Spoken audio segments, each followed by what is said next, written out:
Euro cup ഫൈനലിൽ Spain ജയിക്കണമെന്നാണ് ഭൂരിഭാഗം football ആരാധകരും ആഗ്രഹിക്കുന്നത്. കാരണം ഈ യൂറോ കപ്പിൽ അവർ നടത്തിയ പ്രകടനം അത്രയ്ക്കും മനോഹരവും ആധികാരികവുമായിരുന്നു. ഒട്ടും പിൻവലിഞ്ഞു കളിക്കാതെ തുടർച്ചയായ ആക്രമണങ്ങൾ നടത്തുന്ന സ്പാനിഷ് ശൈലി ആരാധകരെ വളരെയധികം ആകർഷിച്ചിട്ടുണ്ട്.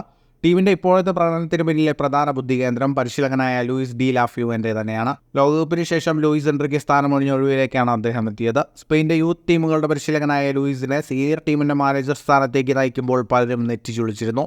ഒരു സീനിയർ ടീമിനെ പോലും അദ്ദേഹം പരിശീലിപ്പിച്ചിട്ടില്ല എന്നത് തന്നെയായിരുന്നു ഇതിന് കാരണം.